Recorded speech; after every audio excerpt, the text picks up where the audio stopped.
Buenas tardes con todos. Les voy a agradecer que me escriban o que me contesten si es que se escucha bien o si hay algún problema con el audio. Sí se Sí, escucha, doctor, doctor. se escucha bien. Ok. Vamos a esperar un par de minutos más y empezaremos con la clase.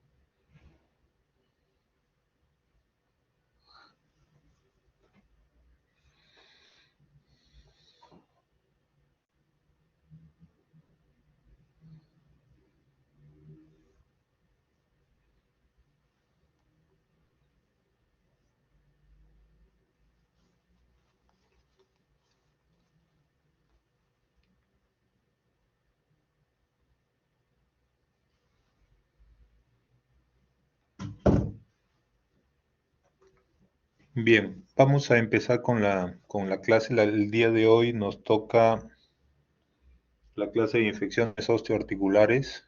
Vamos a ver dos patologías, aquella que afecta el hueso y aquella que afecta la articulación.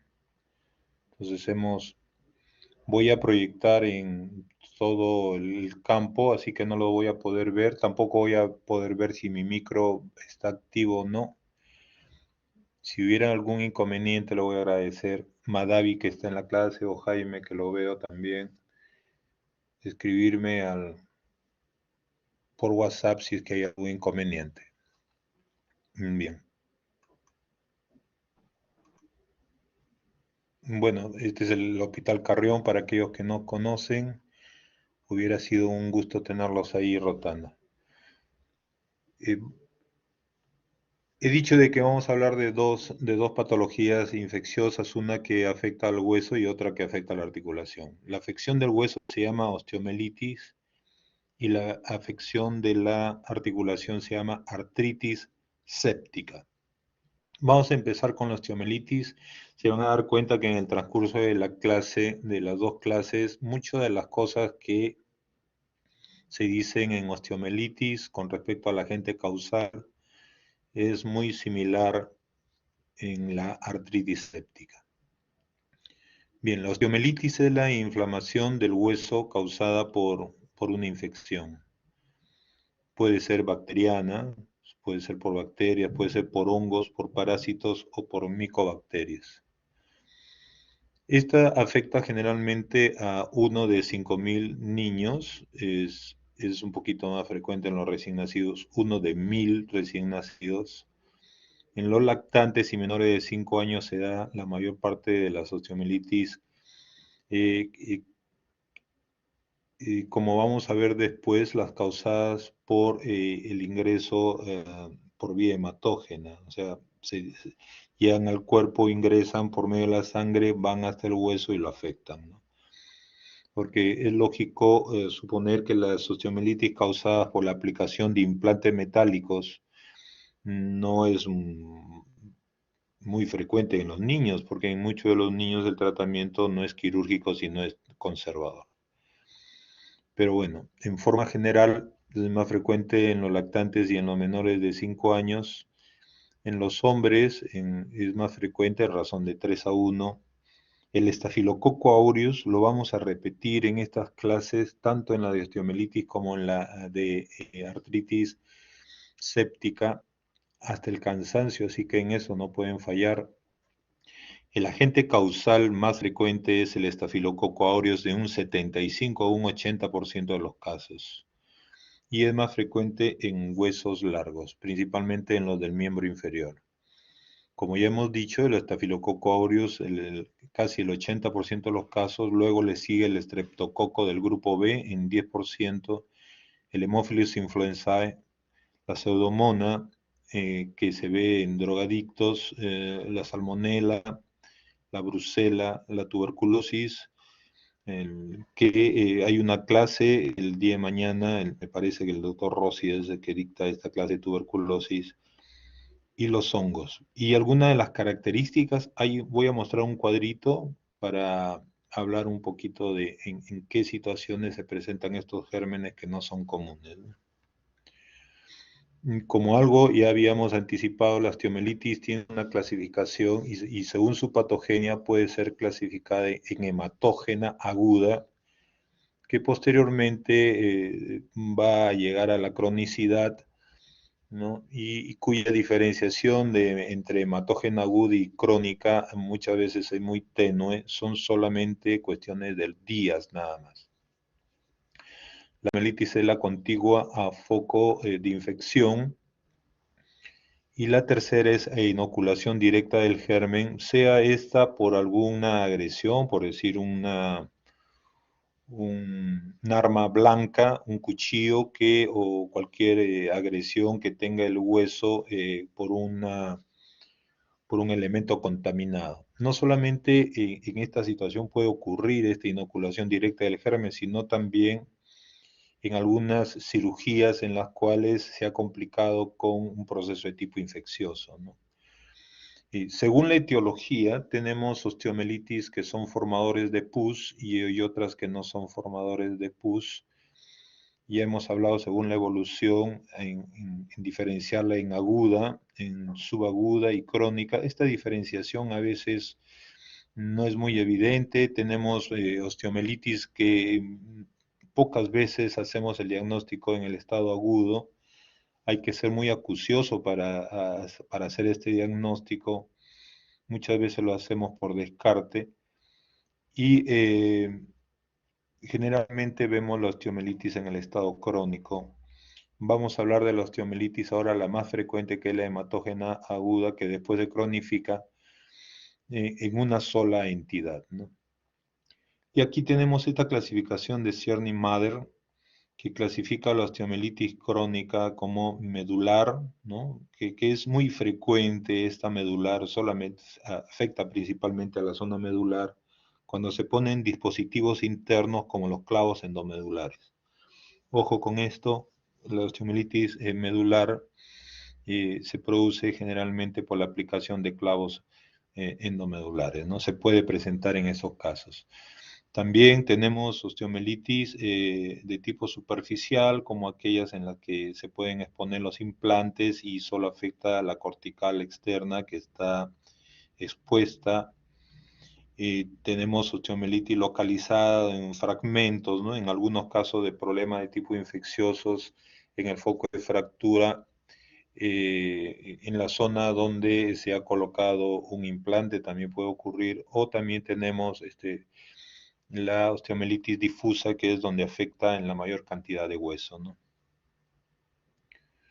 Bien, vamos a hablar de la osteomelitis hematógena aguda, que después se hace crónica, ¿no? Ya hemos visto el cuadrito en que la diferenciación es solo de días.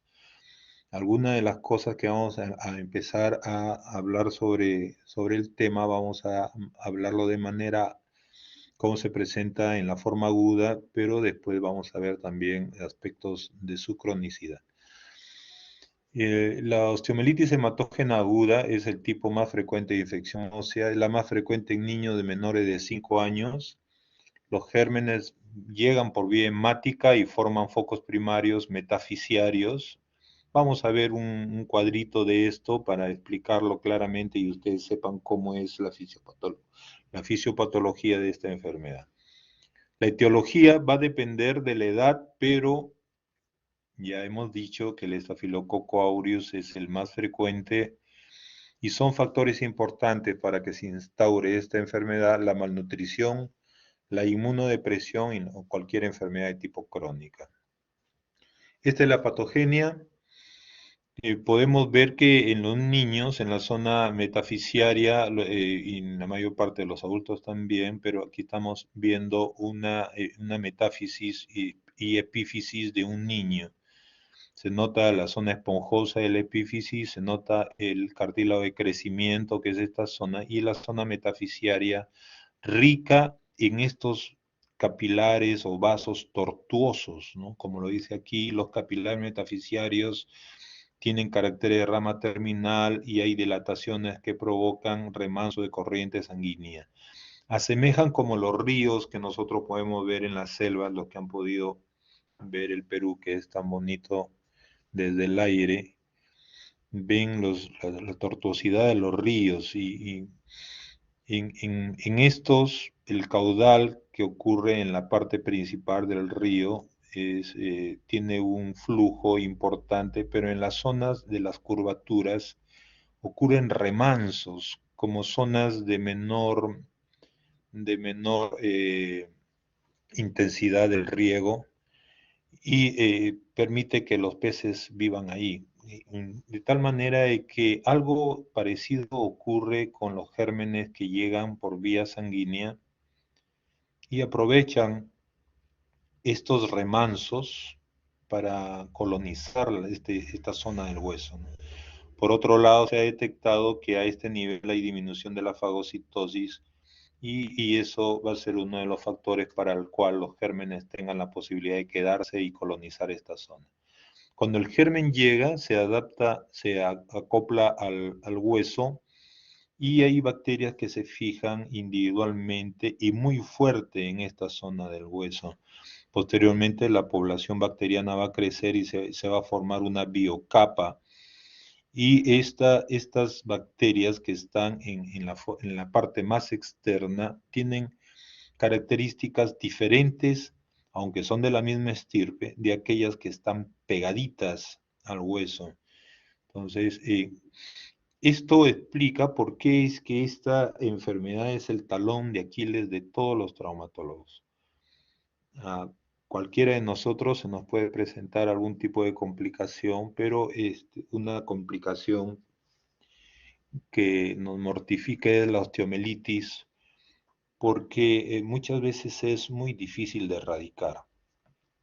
Y aquí está parte de la explicación por qué ocurre eso.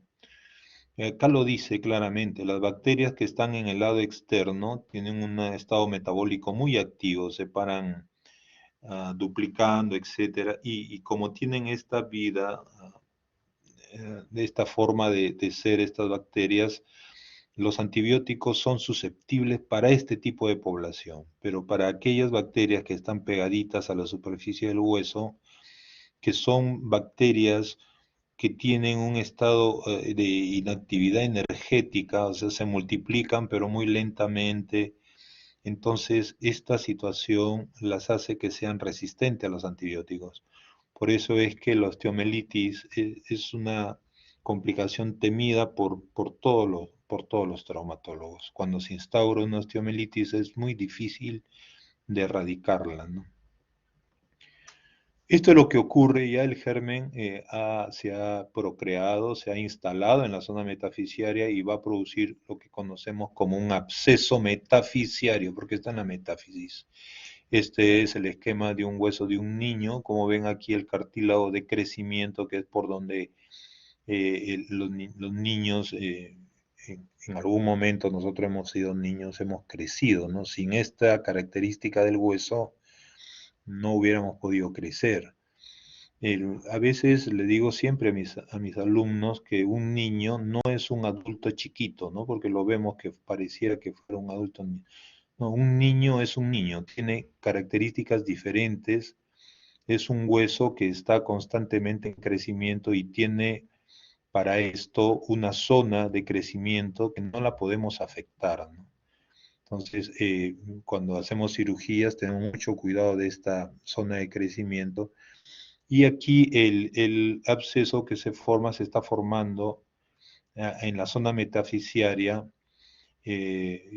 porque la característica de la zona metafisiaria de tener estas arterias tortuosas hace que eso ayude a que se instaure el germen que ha venido por vía hemática, ¿no? Producto quizás de algún problema de garganta, de un problema de oído, de alguna infección, de algún catéter, etcétera, ¿no? ¿Qué sucede con este absceso? La pus que está aquí tiene que evacuarse hacia algún sitio, ¿no? Busca un drenaje y hace canalículos o fístulas intraóseas llegando hacia la zona del periósteo. En la zona del periósteo, como en los niños, el periósteo es bastante grueso comparado con el adulto. El periósteo no permite que lo perfore esta secreción y por lo tanto la secreción comienza a disecar la zona que existe entre el periósteo y el hueso, ¿no? Y esta zona que normalmente está adherido al periósteo se comienza a separar por la presión que tiene la pus y por el hecho de que el periósteo deja perforar. Y se forma lo que conocemos como absceso subperióstico, o sea, absceso por debajo del periósteo. De todas maneras, la pus intenta salir y el organismo forma diferentes fístulas de tal manera que logra a veces quedar un pedazo de hueso como una isla. Y este pedazo de hueso no tiene las características normales de los demás, no tiene circulación que le provea nutrición y por lo tanto muere este pedazo de hueso. A este pedazo de hueso muerto se le llama secuestro. El organismo se da cuenta de que el periósteo no está adherido al hueso y el periósteo es formador de hueso y piensa que, bueno, no es que piense, sino que reacciona formando un tejido óseo que conocemos como involucro. Aquí está formando este tejido nuevo que se llama involucro. Y finalmente la pus logra perforar el periósteo, contamina las partes blandas, puede haber un absceso de partes blandas y llega al exterior por medio de una fístula que se llama fístula cutánea, ¿no? Que drena pus. Esto es todo el proceso de la fisiopatología de la osteomielitis hematógena, inicialmente en estado agudo, que sería el primer esquema, pero los esquemas que ya vienen, el 2, el 3 y el 4, son de la osteomielitis que ha perdurado y que ya se hizo crónica. Ojo con esto, este esquema está mostrando el inicio, que es el estado agudo, pero está terminando en el estado crónico, ¿no? Entonces aquí lo tenemos esquematizado ya, la fisiopatología, ¿no? Tenemos el absceso metafisiario que produce un absceso subperióstico, que lo vemos aquí, justo debajo del periósteo. Puede haber infección de la cavidad medular, ¿no? Al absceso hacerse medular. Puede también lograr que se separe un fragmento de manera avascular, lo que significa secuestro. El organismo no se queda tranquilo y el periósteo forma hueso nuevo que llamamos involucro y esto ya configura una osteomielitis crónica con su drenaje, con su fístula que lleva al exterior, ¿no?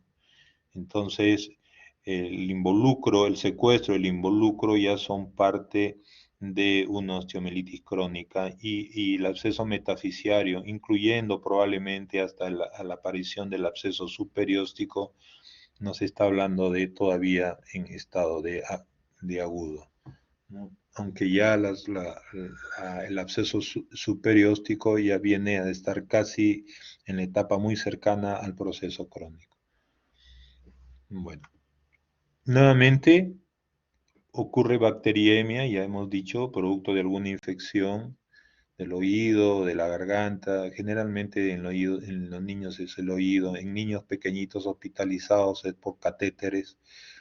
Hay proliferación bacteriana en la metáfisis y tenemos lo que ya hemos revisado, ¿no? Absceso metafisiario, el secuestro, el involucro y el estado de osteomielitis crónica. Pero hay una situación que puede ocurrir, que aquí está graficada en este esquema, y es que en menores de 18 meses, ojo con este dato, en menores de 18 meses existe una circulación metafisiaria, como muestra aquí el esquema, ¿no? De la metáfisis con la epífisis. Y metaepifisiaria es una irrigación metaepifisiaria que se pierde pasado los 18 meses en el cartílago de crecimiento. Entonces, si tengo un absceso aquí, puede aprovechar esta comunicación en metaepificiaria, se puede contaminar la epífisis y al contaminar la epífisis puede llegar a contaminar la articulación. Entonces, en los niños menores de 18 meses, adicionalmente al proceso en el hueso, puede llegar a infectar la epífisis y producir un absceso intraarticular, lo que se conoce como artritis séptica. Este estado de contaminar el hueso y contaminar la articulación lo denominamos artromielitis. Es un término que acuñado, a algunos no les gusta usar ese término, pero debemos conocerlo. Se llama artromielitis. Artromielitis es la afección tanto de la zona de la articulación y también del hueso. A veces no sabemos si la infección fue primero en la articulación y después en el hueso, o al revés, primero fue el hueso y después la articulación. En ambos casos puede ocurrir, pero aquí estamos revisando la osteomielitis que se está complicando con una artritis séptica. ¿Por qué motivo? Porque en menores de 18 meses existe comunicación a nivel de la epífisis, pero adicionalmente también ocurre en mayores de 18 meses porque hay metáfisis intraarticulares. Hay metáfisis que llegan hasta la zona de la articulación. Por ejemplo, el cuello del fémur tiene una zona que puede, si se afecta a la zona metafisiaria, que es la zona intertrocantérica y parte del cuello, puede drenar a la articulación y producir infección de la cadera. Por eso en la cadera, cuando tenemos una infección de tipo artritis, es preferible también tratarlo como si tuviéramos ambas situaciones, la artromielitis, ¿no? Existen articulaciones, no todas las articulaciones tienen metáfisis intraarticulares y eso lo vamos a revisar posteriormente. Estas son las principales localizaciones de la osteomielitis hematógena aguda. Como cuestión de fácil recordar, yo pudiera decir la metáfisis que está alrededor de la rodilla, ¿no? Que son la metáfisis distal del fémur, la metáfisis proximal de la tibia, ¿no? Son metáfisis que están alrededor de la rodilla. En tercer lugar, la metáfisis proximal del fémur, o sea, en la zona de la cadera, la metáfisis proximal del húmero y la metáfisis distal del radio. Estas son las principales localizaciones y en forma de más frecuente a menos, ¿no? La metáfisis distal del fémur es la más frecuente para las osteomielitis hematógenas agudas. Y estos son los gérmenes causales, ¿no? Esta es la etiología, como hemos dicho ya, depende de la edad. No es indispensable conocerse todos los gérmenes. Lógicamente que la osteomielitis hematógena puede ser causado por cualquier germen en realidad, pero esto es lo que más frecuente se ve, ¿no? En los lactantes de 0 a 2 meses, el estafilococo aureus se repite en todos los grupos etarios, ¿no?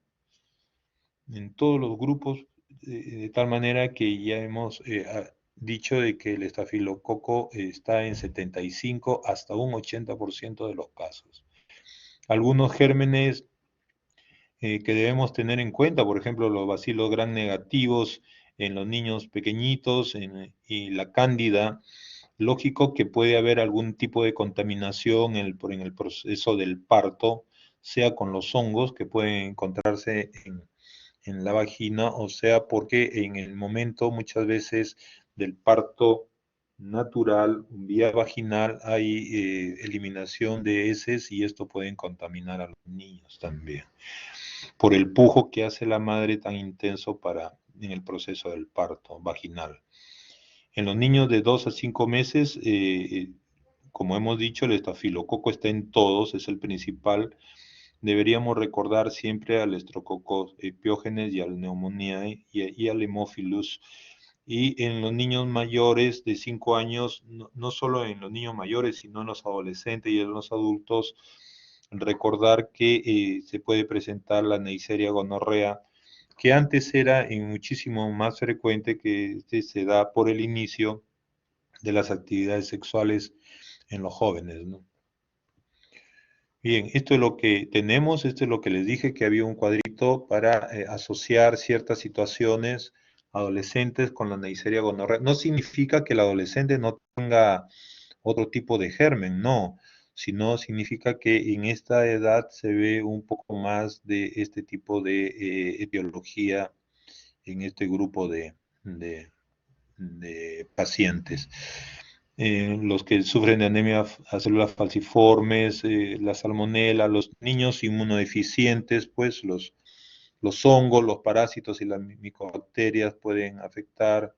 Y en los diabéticos y en los drogadictos, la pseudomonas puede encontrarse con cierta frecuencia, ¿no? No significa que sea totalmente la pseudomonas el agente causal de la osteomielitis, no, significa que encontramos un poquito más de frecuencia en los diabéticos y en los drogadictos. Pero como ya hemos dicho, el estafilococo es el que se presenta más frecuentemente en este problema.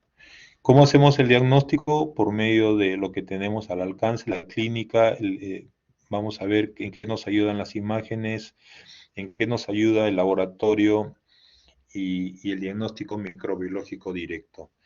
En el cuadro clínico podemos encontrar el antecedente de haber padecido algún problema séptico previo, ¿no? Un foco séptico tipo amigdalitis, tipo vasculitis, alguna otra cosa. A veces se presenta la fiebre, no en todos los casos, como se ve aquí. Los niños pueden manifestar un dolor metafisiario, pero los muy pequeñitos, solo irritabilidad, como vamos a ver, ellos no localizan el dolor. Pueden haber signos de proceso inflamatorio y disminución de la movilidad, ¿no? Los síntomas también varían según la edad y según la forma de presentación. Por ejemplo, en los niños pequeños, el cuadro séptico es el que predomina, ¿no? Tanto en la osteomielitis como en los problemas de artritis séptica se van a dar cuenta que en los niños, en los recién nacidos, la forma de presentación de estos problemas infecciosos es principalmente en forma general. Los síntomas generales prevalecen sobre los locales, ¿no? Y mientras más crecido está el niño o el adulto, ya se localiza más, prevalecen más los síntomas locales. O sea, aquí en el recién nacido fiebre, que de forma general el cuadro séptico, el lactante muchas veces no localiza el dolor y se muestra irritable, lloroso, rechaza alimentos, se encuentra muy inquieto. En el niño mayor ya él sí localiza, ¿no? Él me dice, me duele la pierna, me duele la rodilla, me duele, localiza el dolor y bueno, puede tener una marcha de tipo antálgica, ¿no? En cuanto a los exámenes de laboratorio, son inespecíficos, no siempre están alterados, algunas veces podemos encontrar leucocitos normales o pueden estar aumentados. La velocidad de sedimentación puede estar aumentada en el 80-90%, no es específica porque esto puede aumentarse con cualquier tipo de patología. La PCR también nos indica que está elevada. Aquí hay un gráfico para que se vea que la PCR rápidamente cae posterior a unos días, mientras que la BCG sube lentamente y se mantiene más tiempo. Pero ninguna de las dos son específicas también. El hemocultivo solo me da hasta un 50 o 60% de positividad, lo cual tampoco es el, el examen que tomo para hacer un diagnóstico certero. La punción y aspiración, o sea, es decir, esterilizo, logro llegar al foco de proceso infeccioso y con una jeringa aspiro, me puede dar hasta un 70% de cultivo positivo. Sin embargo, la biopsia ósea, o sea, abriendo y retirando un poco del hueso por medio de un acto quirúrgico, y mandando a cultivar esta situación, este elemento que obtenemos, nos da el 90% de cultivo positivo, es el más específico para identificar al germen, ¿no? Ojo con esto, el exudado de las fístulas no es recomendable, puesto que la fístula es un canal que comunica el exterior con el interior. o al revés, el interior con el exterior, porque sirve de drenaje. Pero los gérmenes que normalmente tenemos en la piel, como el estafilococo aureus, por eso es que el estafilo también es el más frecuente en esto, el, el, el, el germen puede colonizar la fístula e ingresar hacia la zona de la fístula. Por lo tanto, la flora que tenemos del exudado que sale por la fístula puede ser muy contaminado y nos daría un falso, una falsa etiología. Así que el exudado, cuando sean internos, no manden al traumatólogo el exudado de las fístulas porque eso no sirve, no es una muestra recomendable. Las imágenes, sean las radiografías, ecografía, vamos a ver en qué nos ayuda. La primera semana solamente nos muestra tumefacción de partes blandas, no nos dice nada la radiografía. Mayor de la segunda semana empiezan a haber cambios óseos que muchas veces son inespecíficos o que no son definitivos, ¿no? Hay una desmineralización ósea, hay una elevación del periósteo. A veces podemos ver esto en la radiografía como una pequeña, una mancha muy tenue cercano a la zona donde debe estar el hueso y pudiera ya mostrarnos destrucción ósea cortical, pero en realidad la radiografía para el estado agudo no sirve esencialmente para el estado crónico, en donde encontramos osteolisis, encontramos el secuestro. Aquí vean, este es un secuestro, ¿no? Aquí está el hueso rodeado, está al aire, está flotando, ¿no? Este pedazo de hueso ha muerto y el organismo ha formado hueso nuevo alrededor, lo que llamamos involucro, ¿no? Entonces hay esclerosis, que es donde se nota más blanco el hueso también, es un signo de osteomelitis, ¿no? La ecografía no es específica tampoco, lo único que nos puede mostrar es elevación del periósteo, eso sí, pero el periósteo puede ser elevado por una contusión, qué sé yo, puede haber un sangrado debajo del periósteo y se eleva. No nos dice si existe en realidad la osteomelitis o no. La gammagrafía ósea es muy sensible, o sea, sí la encontramos positiva, por ejemplo, en esta gammagrafía, pero tampoco es específica, ¿no? Esto lo podemos encontrar en contusiones importantes, lo podemos encontrar en tumores, tampoco nos dice. Tiene una sensibilidad alta, pero tiene una especificidad no muy alta, ¿no? En la tomografía tiene una utilidad muy limitada en las agudas. Nos permite evaluar principalmente los procesos crónicos cuando ya el hueso está destruido, como en esta imagen que se ve, ¿no? O en esta de acá. También nos permite visualizar secuestros.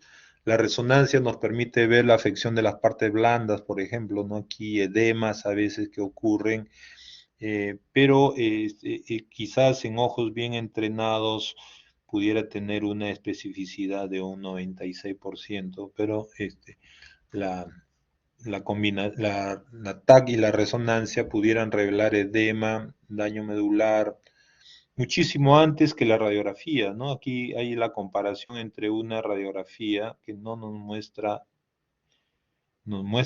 que no hay alteración aparentemente y sin embargo vemos derrame en la zona, un poco de inflamación en los tejidos y es un poco más rápido, pero tampoco es específica, ¿no? Aquí también esta imagen de este niño que no nos muestra mayor problema y sin embargo la resonancia ya nos está mostrando que hay procesos inflamatorios y colecciones, ¿no? El diagnóstico, si, según Peltola y Bawamen, se hace teniendo dos criterios de lo que estamos aquí anotando: un aspirado purulento, el cultivo bacteriano positivo en sangre o hueso, la presencia de síntomas y signos clásicos de osteomelitis aguda y los cambios radiológicos típicos de una osteomelitis cuando ya se trata de un problema crónico, ¿no? Y dentro de lo que nosotros podemos hacer, el algoritmo que se plantea es el diagnóstico clínico, si tenemos, si son claras las manifestaciones clínicas, o sea, ya estamos en un estado de cronicidad, bueno, pues es una osteomielitis. Pero si no, se hace gammagrafía y si esto es muy claro, hacemos el diagnóstico. Y si no, pasamos a tomografías. Y si esto no es muy claro, pasamos a biopsia. Sin embargo, en muchos de los medios esto es muy largo de hacer y pasamos de frente de las manifestaciones clínicas a la biopsia. Nos puenteamos todo esto que muchas veces son inespecíficos y nos hacen perder el tiempo y vamos directamente hacia la biopsia, lo cual nos da, como hemos dicho, el 90% de los diagnósticos en cuanto a la tipificación del germen, ¿no? Bien, el tratamiento, medidas generales, los líquidos endovenosos, antipiréticos si hay fiebre, analgésicos si hay dolor, una dieta rica en proteínas porque hay consumo de proteínas. En las medidas específicas, el drenaje quirúrgico, que es lo que le compete esencialmente a la traumatología, que es una carrera quirúrgica, es lo que vamos a hacer. La inmovilización y el uso de antibióticos por 4 a 6 semanas, dependiendo del germen, ¿no? Pudiéramos empezar con esta plantilla de aquí dice tratamiento de tipo empírico, o sea, no conocemos el germen y qué cosa le pudiéramos ir dando al individuo. No antes de obtener la muestra, porque si le damos antibiótico sin obtener la muestra, pues no va a salir nada. Entonces, inmediatamente hacemos la muestra para los cultivos y empezamos a darle tratamiento hasta que el cultivo salga positivo a alguno de los gérmenes y podamos dar el tratamiento específico, ¿no? ¿Qué es lo que usamos? Como sabemos que el germen causal es principalmente el Staphylococcus aureus, entonces le damos, acá dice cloxacilina, nosotros en el Perú no tenemos cloxacilina, tenemos oxacilina, o sea, le quitamos la CL y eso lo que damos, ¿no? Lo damos referente como dice aquí, según el peso del niño y repartido en las dosis, ¿no? Algunas veces se asocia estos cefalosporinas o se asocia a un aminoglicósido para tener un mejor efecto, ¿no? Dadas las circunstancias de aquí, porque pudiera existir en estos niños de menos de 2 meses contaminación por contenido fecalis que no van a reaccionar a la oxacilina, o estos son bacterias negativas, entonces tengo que usar algún aminoglicósido.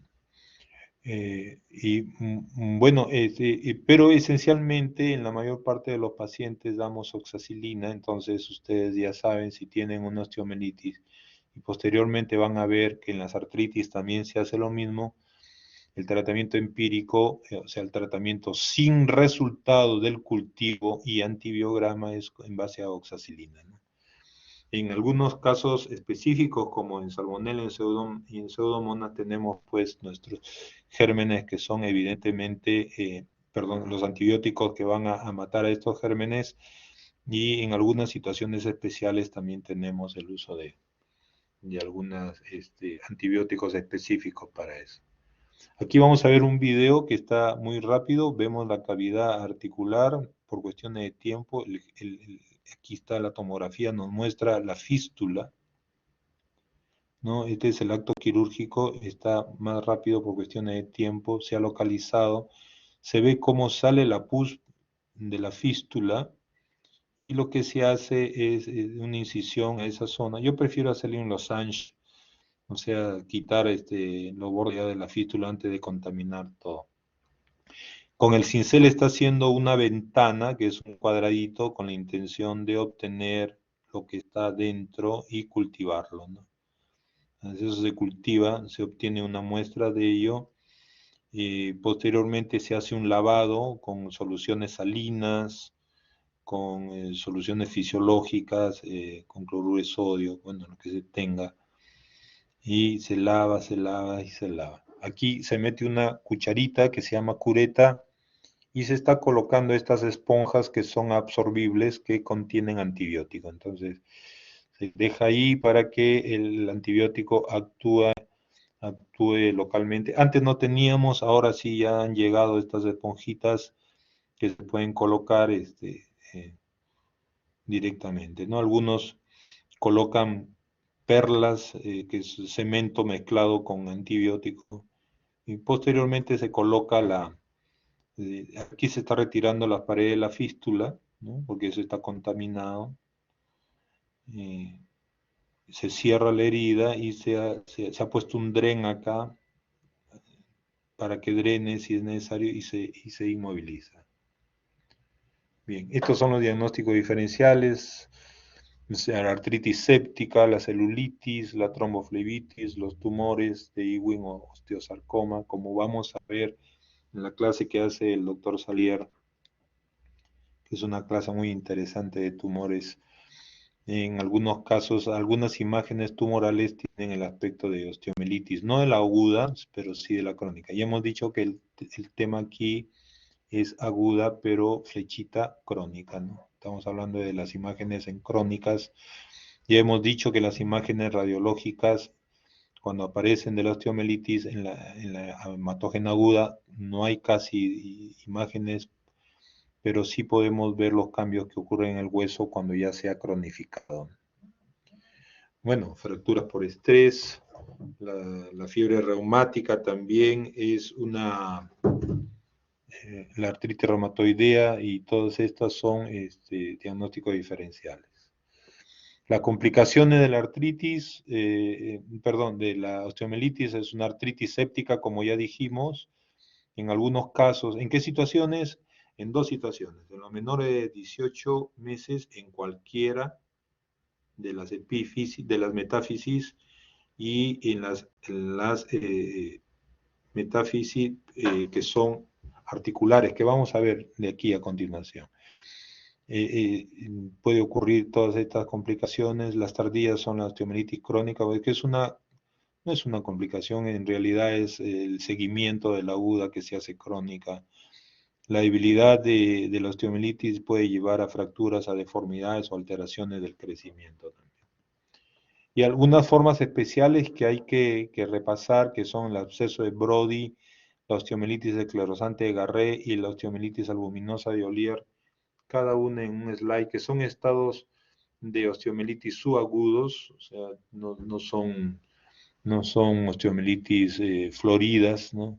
El absceso de Brody, que acá se ve con esto que parece incluso un quiste, una tumoración. Se dan por estafilococos aureus atenuados, o sea, son gérmenes que no tienen mucha virulencia, por lo tanto, el cuadro no es muy florido. Se caracteriza por dolores intermitentes, generalmente nocturnos, de larga evolución, y el tratamiento es el curetaje y el antibiótico. La osteomielitis esclerosante de Garré, como se ve aquí en la zona del peroné, que se nota todo irregular, ven en gran parte del peroné, en gran parte de su longitud, ¿no? También da un dolor de tipo neurálgico, parecido al neurálgico rebelde nocturno, y en este caso, como es el peroné, tendríamos que retirarlo todo. Cuando es un niño, vuelve a aparecer el peroné. Dejamos el periósteo sin maltratarlo mucho y el peroné vuelve a aparecer.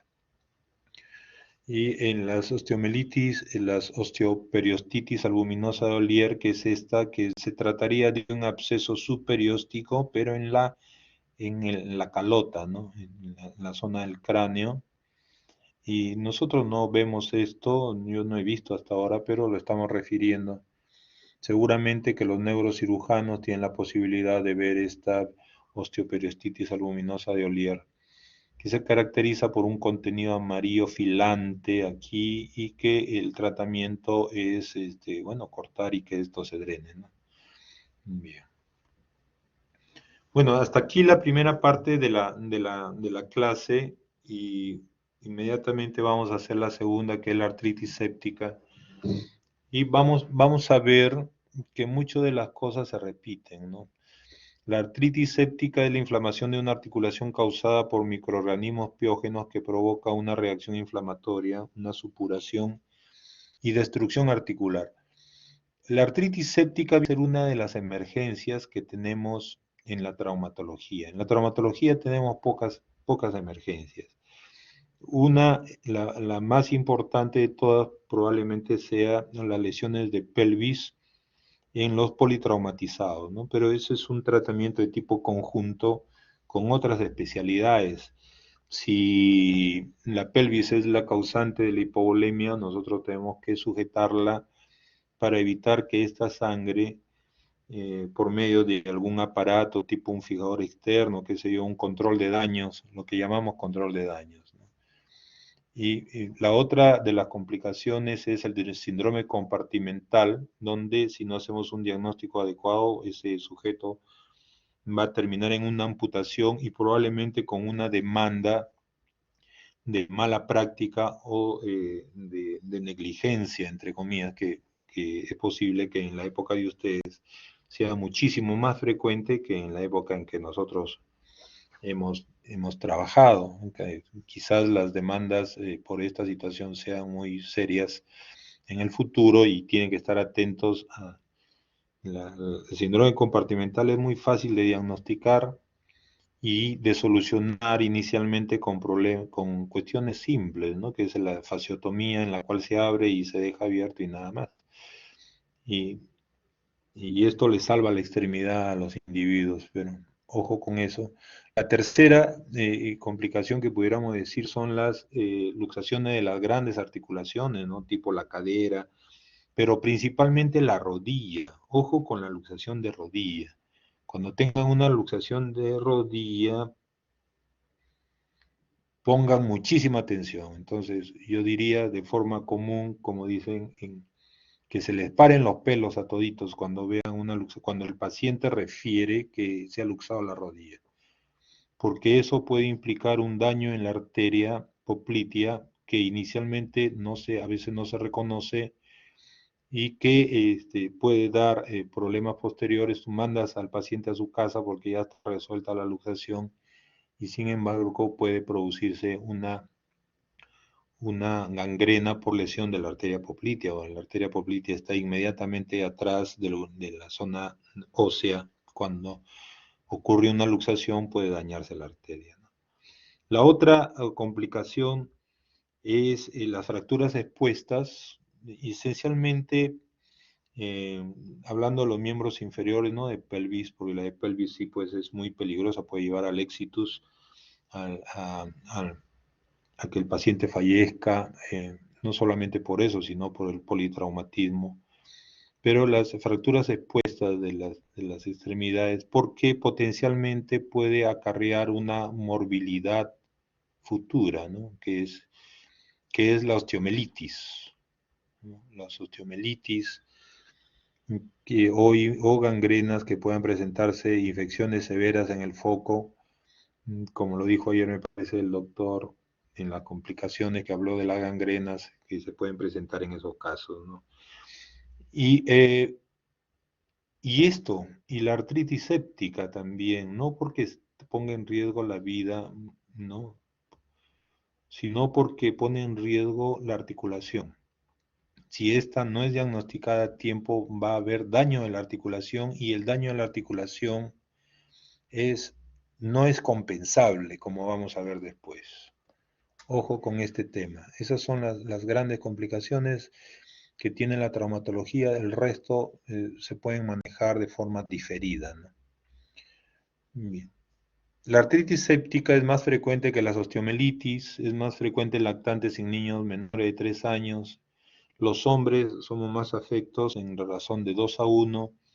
Puede ser poliarticular. Articular significa de que puede afectar varias articulaciones al mismo tiempo. Por ejemplo, en los recién nacidos o en los inmunocomprometidos.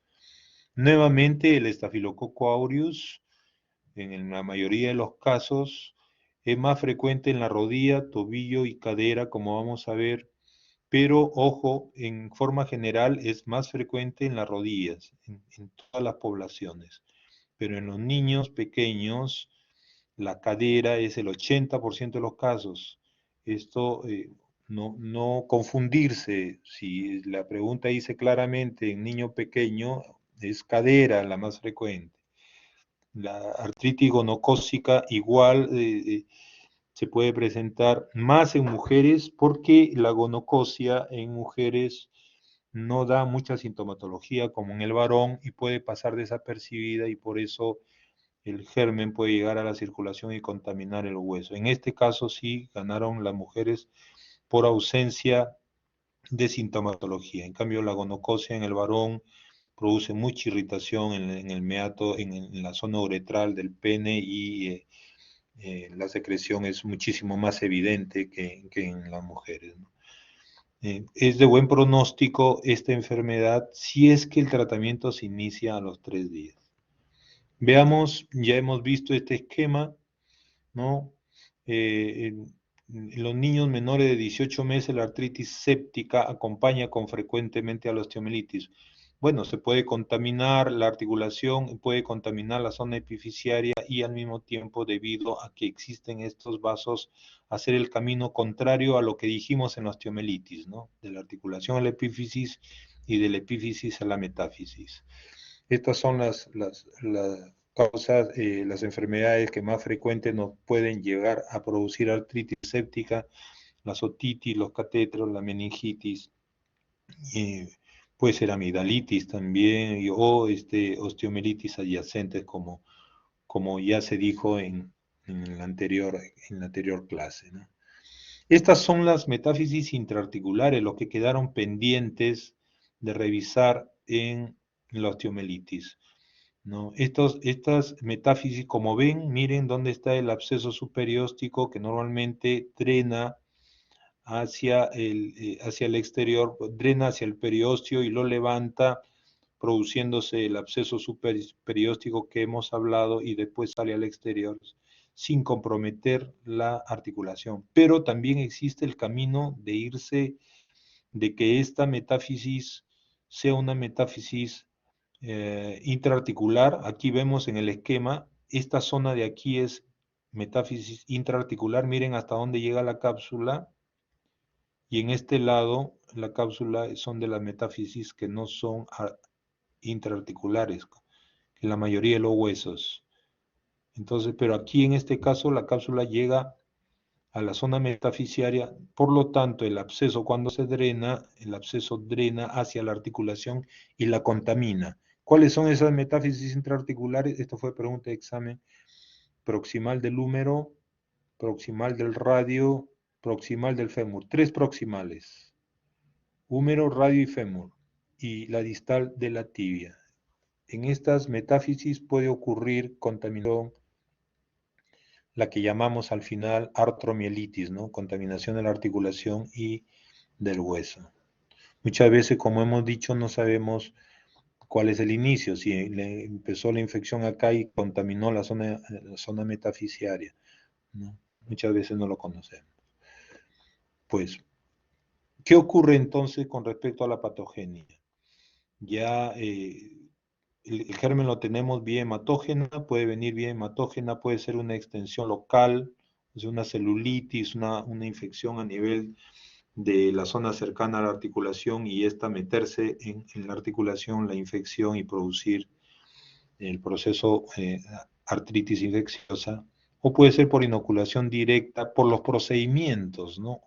Ojo con eso, nosotros tenemos mucho cuidado cuando hacemos infiltraciones, lo hacemos eh, teniendo una especie de paranoia, ¿no? Con todo estéril, con campitos, limpiando muchísimas veces. Hemos visto que en algunas circunstancias hacen infiltraciones, limpian como si se tratase de una ampolla intramuscular, limpian la zona y meten la aguja y se acabó. El traumatólogo tiene mucho cuidado al hacer una infiltración y probablemente si hubiéramos visto o si hubieran dado la diferencia que hay entre una infiltración hecha por otras especialidades de aquella que la hace, probablemente no estamos renegando de aquellos que conocen que suficiente con eso y nunca han tenido problemas, pero algunas veces nosotros hemos recibido pacientes con artritis séptica producto de inoculaciones sin la asepsia adecuada, ¿no? Bien, esto es lo que ocurre. Las bacterias entran a la articulación, ocurre una respuesta inflamatoria, es decir, el cuerpo envía los elementos que van a defenderlo, se produce pues aumento del líquido articular, las bacterias van creciendo debido a su proliferación, pero nuestros elementos que nos van a defender van a los glóbulos blancos liberan sus enzimas proteolíticas y esto tiene como efecto dos situaciones: tratar de eliminar a las bacterias, pero al mismo tiempo estas enzimas son dañinas y producen destrucción del cartílago articular. Nuestros propios elementos muchas veces nos están haciendo un poquito de daño. No solo eso, sino que el aumento de la presión a nivel de la articulación, este aumento de la presión también produce destrucción del cartílago articular. Entonces, en la artritis séptica, el mecanismo evidentemente es diferente de la osteomielitis y se produce el daño por el aumento de la presión intraarticular y por la liberación de las enzimas proteolíticas, más que el efecto propio de la bacteria. Entonces, si nosotros podemos evitar que las enzimas proteolíticas que estén en abundancia dañen al cartílago, o que el aumento de la presión articular no sea tanto que destruya el cartílago y que disminuya, con eso estaríamos salvando el cartílago articular y eso lo vamos a ver después.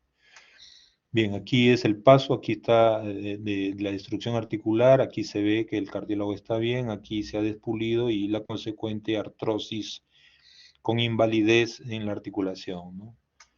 Esto es lo que puede ocurrir en la artritis séptica. Hay disminución de la defensa del huésped, puede ser más susceptible de que se enfermen de artritis séptica, enfermedades neoplásicas, neonatos, ancianidad, alcoholismo, o aquellos que padecen de enfermedades crónicas como la diabetes, cirrosis, insuficiencia renal, o cuando están con tratamiento con inmunosupresores. Por penetración directa, sea por procedimiento de artrocentesis o cirugías artroscópicas, o puede ser también por infiltraciones, ¿no? La artrocentesis se hace la punción de la articulación con la intención de evacuar la articulación, ¿no? Eso significa artrocentesis. Heridas cortantes, ¿no? Por un cuchillo, qué sé yo, un vidrio que llegue hasta la articulación, un diente, un puño que ha golpeado con un diente y se ha hecho herida, también es peligrosa la situación. Las enfermedades articulares previas como la artritis reumatoidea o traumas articulares también pueden condicionarme a una artritis séptica. Ya hemos dicho que la localización es más frecuente es en la rodilla, posteriormente en la cadera. Este es en la forma general de los casos, pero en los niños es más frecuente la cadera. El cuadro se repite en cuanto a la etiología, ¿no? En todos está el Staphylococcus aureus, algunas características propias, como ya hemos dicho, en los recién nacidos, por el pasaje que tiene, aquí se ha aumentado la Neisseria gonorrea también, por el pasaje del feto por vía, por el canal del parto, ¿no? Esto no ocurre en la cesárea, lógicamente. Niños mayores de 5 años, la Neisseria gonorrea y el Streptococcus pyogenes, también, como ya se ha explicado en la clase anterior. ¿Y cómo hacemos el diagnóstico? A ver, revisemos las cuestiones clínicas de laboratorio, las imágenes y la artrocentesis, como lo hicimos en el tema anterior. En cuanto a la clínica, puede ser, depende de la edad, pero las manifestaciones sistémicas tenemos apatía, irritabilidad, hiporexia, escalofríos, fiebre. Y en las manifestaciones locales, que son la tetrada de Celsus, que es el problema inflamatorio propia de la zona que está afectada, ¿no? Eritema, dolor, calor, tumefacción. Y aquí existe una limitación del movimiento en donde el sujeto se pone en una posición antálgica. Las posiciones antálgicas sí son importantes de revisar, aquí las tenemos. La cadera se pone menos tensa porque como aumenta el líquido por problema de la artritis séptica en la cadera, el sujeto adopta un estado donde la cadera no esté tan tensa y flexiona, abduce y rotación externa, como si fuera una fractura, ¿no? Y en la rodilla hace una semiflexión de 20 a 40 grados, inclusive vamos a ver un video donde vamos a ver en el tobillo un equino de 10 a 20 grados y en el codo una flexión de 40 a 60 grados. Ojo con esto, en el periodo neonatal, la clínica, esencialmente, como dijimos en el anterior clase, las manifestaciones son de tipo séptico, predominan sobre el cuadro local, ¿no? Y en los niños mayores, en los adultos, las manifestaciones locales dominan el cuadro clínico. Los niños no refieren el dolor, pero se aprecia una marcada limitación de movimientos en los niños de la primera infancia, ¿no? Y con sus posiciones antálgicas que ya están descritas acá. Puede haber irritabilidad y la fiebre puede o no presentarse.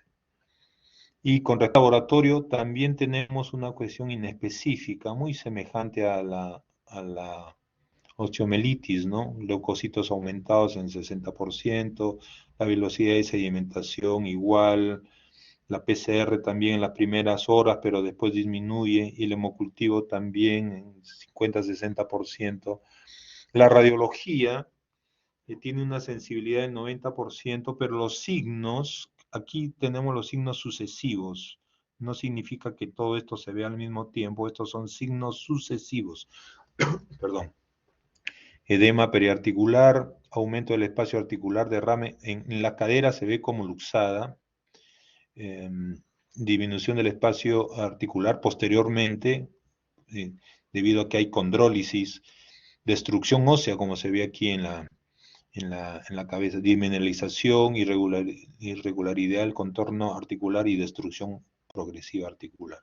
Este es un estado tardío, ya se destruyó aquí la cabeza. Esto no es posible en un niño ponerle una prótesis de cadera, son muy, muy pequeñitos. Entonces tenemos que fijarle la cadera probablemente para que espere al crecer si que existe la posibilidad de convertirlo posteriormente a una prótesis. Los signos radiológicos son tardíos, ojo, a partir del 10º al 14º día. Muy semejante, claro, los signos no son iguales, pero también son tardíos como se ven en la osteomelitis. Y esto es importante que tengan que tenerlo presente. Una vez que se dañó el cartílago, no se regenera. Yo puedo tener una osteomelitis del fémur, puedo retirar todo un segmento de fémur y después hacer un transporte óseo, con lo cual reemplazo, pero la articulación no lo puedo reemplazar. Si se degeneró el cartílago y es un adulto, lo que tendría que hacer es esperar que pase el proceso infeccioso y colocar una prótesis. Pero el cartílago no tiene reparación por el momento. Se están haciendo cultivos de cartílagos de manera experimental. Miren lo que sucede, aquí se nota el espacio, pero ya está comprometido. Hay disminución del espacio, aquí cada vez se va achicando más y aquí ya ocurrió la anquilosis. 8 meses después, colapso completo de la cabeza femoral. Producto de que se les pasó el diagnóstico o los familiares no acudieron al hospital. Bueno, si no acudieron, probablemente es culpa de los familiares. Y si llegó al hospital y no hicimos el diagnóstico, fue porque no tuvimos, no conocimos la enfermedad. ¿Y cómo la conocemos? Porque a veces no la escuchamos bien o la dejamos pasar. La ecografía nos ayuda principalmente en las articulaciones profundas, ¿no? Nos dice que hay aumento de líquido, si hay aumento de líquido y hay fiebre, y yo tengo que sospechar de que se trata de una infección y por medio de la ecografía, inclusive ahora hay radiólogos intervencionistas, por medio de la ecografía yo puedo punzar, llegar hasta la articulación, obtener el líquido y si sale pus, indudablemente pues es artritis séptica. Esto, las gammagrafías nos dan, es útil para articulaciones profundas se hace evidente después de las 48 horas, pero son inespecíficas y la tomografía y la resonancia se reservan para casos de difícil diagnóstico y principalmente ya cuando ya nos permite evaluar el daño que ha tenido. No, no nos hacen diagnóstico en realidad.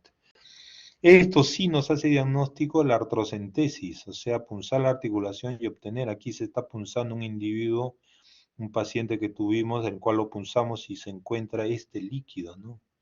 Este líquido amarillento, está mezclado con un poquito de sangre, por eso está medio rojizo, pero es obvio que existe acá un proceso infeccioso. El líquido que debemos obtener es un líquido amarillito, muy claro, que es el líquido citrino cuando el proceso es inflamatorio.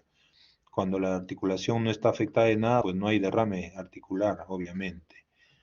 Aquí tenemos las características que sí tienen que darles una repasadita. En el séptico encontramos el color turbio, mayor de 50.000 leucocitos, los neutrófilos son mayor de 90, la glucosa es menor porque está consumiendo glucosa, las proteínas son altas y la formación de coágulo pobre. Comparado con el normal, ¿no? Nos interesa compararlo con el normal, que es claro, los leucocitos son menores de 20, acá son 50.000, los neutrófilos son menores de 90, 25, acá son 90, la glucosa es de 80 a 100, casi como la glucosa sanguínea, acá es menos de 20, etc. Y aquí son algunos criterios diagnósticos. Tenemos la temperatura mayor de 38, edema articular, dolor a la movilización, manifestaciones sistémicas presentes. No hay otra patología, hay una buena respuesta a la terapia antimicrobiana. A veces no sabemos, tenemos duda y decimos, no, mejor hay que darle antibióticos y obtenemos que hay un poco de respuesta y decimos, bueno, hay que completarle el tratamiento porque no hemos identificado el germen, pero ha habido respuesta al antibiótico, ¿no? Ojo con esto que dice acá, vamos a leerlo completamente. El diagnóstico debe hacerse precozmente para establecer rápidamente el tratamiento y evitar el daño articular. Es muy importante antes de iniciar el tratamiento obtener una muestra para estudio bioquímico y microbiológico, ¿no? Yo tengo que obtener, como se obtuvo en este paciente que hemos mostrado. Una vez que tenemos esas características, estoy con alta sospecha de que casi seguro, lo único que no sé qué germen es, y después tengo que cultivarlo y inmediatamente puedo dar un tratamiento de tipo empírico, como el tratamiento que hicimos en la osteomelitis, que es parecido acá también, dado el germen, ¿no? ¿Qué cosas tenemos que hacer? Tratamiento antibiótico parenteral por 2 semanas, o sea a la vena, tiene que estar hospitalizado, 2 semanas de tratamiento y posteriormente continuamos ya en la casa con tratamiento de tipo oral por 4 semanas más. Miren, no es una cosa simple, es una cosa de riesgo. La artritis séptica produce una limitación importante de los individuos, ¿no? Debo hacer el drenaje del exudado purulento y esto es importante. Entonces, ¿cómo yo retiro el exudado purulento? Por medio del drenaje de la articulación, o sea, por medio de la artrocentesis. La artrocentesis, ¿qué me produce? Me produce disminución de la presión del líquido articular, porque estoy botando el líquido en exceso. Y por otro lado, estoy retirando las enzimas, que hemos dicho, las lisosimas. Entonces, miren, el tratamiento más importante no es la aplicación de los antibióticos, sino es el drenaje de la articulación. Ojo con esto, en la inmovilización de la articulación puede ser con una enyesada. Vamos a ver un video de esto, el reposo del paciente y la rehabilitación. Bien, aquí vemos este niño, si yo suelto la rodillita, se ve que está un poco flexa comparada con la otra. No hay aumento de volumen, miren, la rodilla está en una posición antálgica, no se logra la extensión completa, está a 20 grados, 25 grados, está hinchada la rodilla. Y este es un procedimiento que hacíamos antes, ahora los tratamos a veces solo con punciones a repetición, pero este es uno, se colocaba y en algunos casos podemos hacer lo mismo. Se hace la obtención aquí, estamos entrando en la cápsula con la jeringa sin punta, ¿no? Penetrando con la punta la cápsula para estar seguros de que estamos. Ahí estamos obteniendo este líquido cremoso que indudablemente nos indica que esto es pus, ¿no? Ahí estamos obteniendo, la tensión está disminuyendo, o sea, el solo hecho de hacer esto ya es bastante positivo, ¿no? Pero la intención de entrar a la sala era colocarle, hacerle un lavado de toda la articulación en este niñito, colocarle una manguerita por donde entrase cloruro de sodio, o sea, suero fisiológico, y por el otro el desagüe, ¿no? De tal manera que el líquido entraba y iba a lavar, a lavar, a lavar las 24 horas del día. Aquí se está colocando, se está abriendo, se está haciendo un huequito para donde va a entrar la manguerita que va a traer el líquido. Este se llama irrigación, que es esto, más drenaje, que vendría a ser después la otra manguera, ¿no? Se coloca en el drenaje igual que lo tenemos en las casas, ¿no? Si se dan cuenta, el caño tiene un diámetro, pero el desagüe es más grande que el caño que nos lleva el agua. Igualito acá lo hacemos, ¿no? El drenaje es de un grosor y el tubo que tiene salida es más grueso, ¿no? Y ahí estoy explicando con mis alumnos, por aquí entra el líquido y por aquí va a salir. Y se cierra la herida y se coloca esta férula enyesada, ¿no? Porque el niñito no se va a mantener quieto, va a estar estirando y va a mover. Entonces, con un vendaje que no sea tan apretado, ¿no? Ya seguramente en las prácticas que han tenido de colocación de vendajes ya deben haber visto la colocación de este tipo de férulas. Bien, el diagnóstico diferencial, la sinovitis transitoria de cadera, a veces la hemos visto. ¿Qué significa? Que hay dolor en la cadera, hay posición antálgica, a veces hay fiebre, inexplicablemente punzamos la cadera y encontramos líquido, pero este es una inflamación que no tiene gérmenes, pero que obliga de todas maneras a punzar la cadera y definir que no tiene infección. El diagnóstico de sinovitis transitoria se hace por descarte. Yo lo primero que debo pensar es en la artritis séptica, no en la sinovitis. En la artritis séptica, y una vez que he descartado ya puedo hacer el diagnóstico de sinovitis transitoria. La osteomelitis, la celulitis, otro tipo de diagnósticos diferenciales. En los niños, si se daña el disco de crecimiento, va a haber deformidad, va a haber acortamiento del miembro, o sea, se produce un estado muy importante de morbilidad, y puede llevar a artrosis, a rigidez articulares, sea la edad que tenga. Y en la cadera puede haber luxación, necrosis avascular de la cabeza femoral, una cabeza muy grande, lo que se llama cosa magna, o anquilosis, que significa que la cadera se pega, ¿no?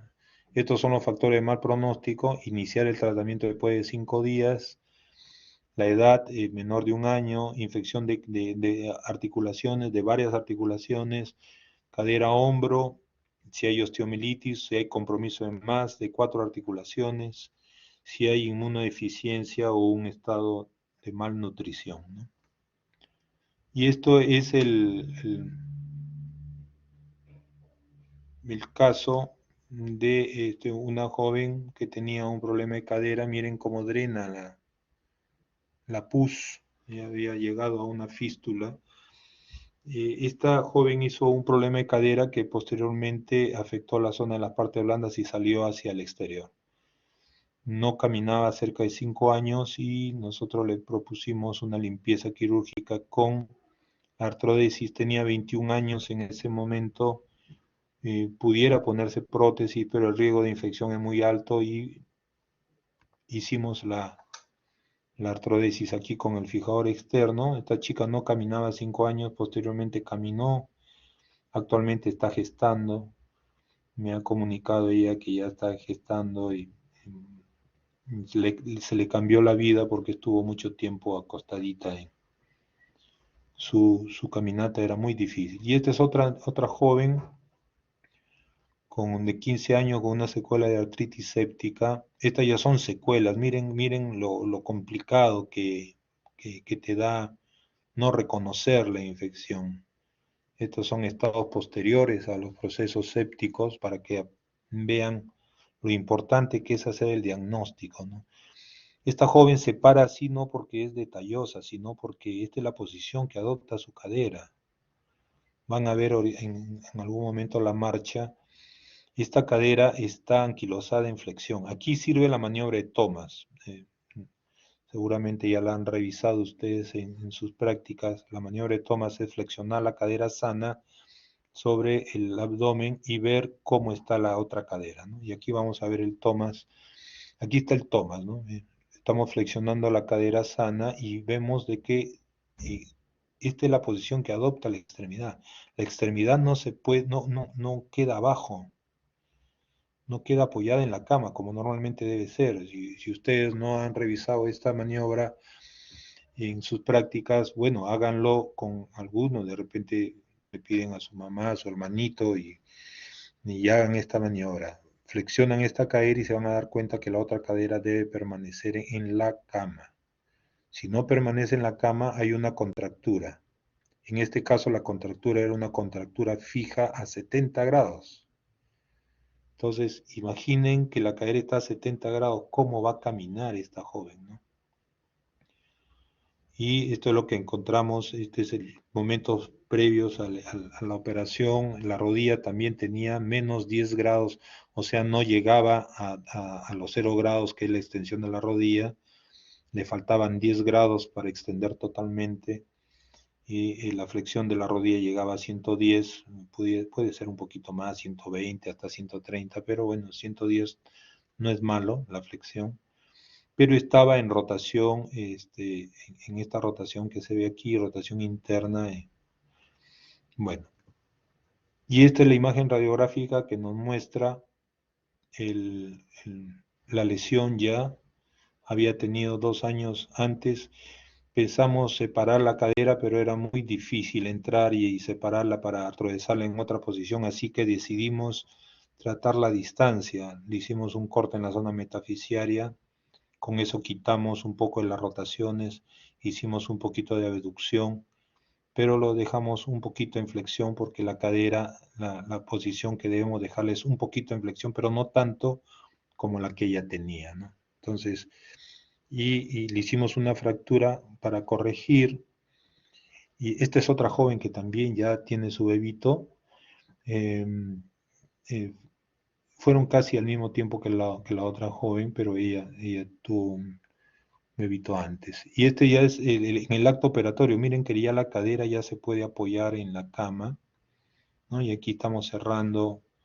Le pusimos un fijador externo porque con eso es que manejamos nosotros estos casos. Aquí está la cirugía, el corte, y aquí ya está la acción, ¿no? Cuando ya pegó la osteotomía que se le hizo, no se le hizo artrodesia, quedó una osteotomía, pero funcionó como una artrodesis. En el otro caso sí hicimos artrodesis.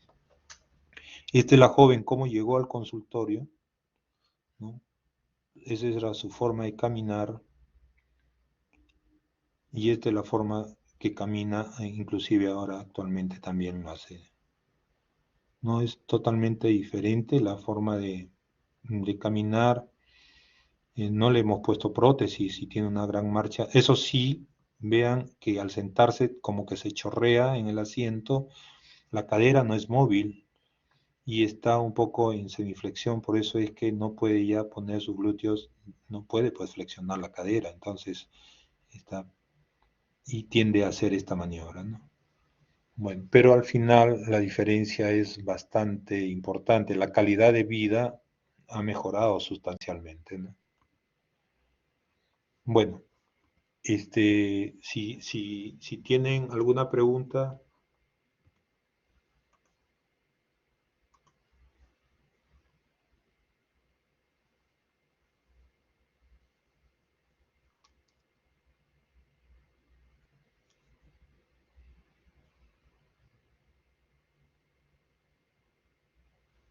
la última oportunidad, ¿alguna pregunta?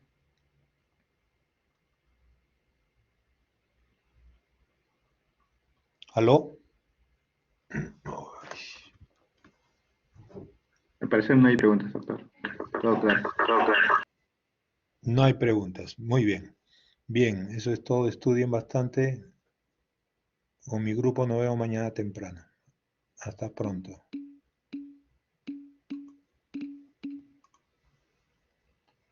Muchas gracias, doctor. Bien, Que esté muy gracias bien. a todos. Gracias. Hasta pronto.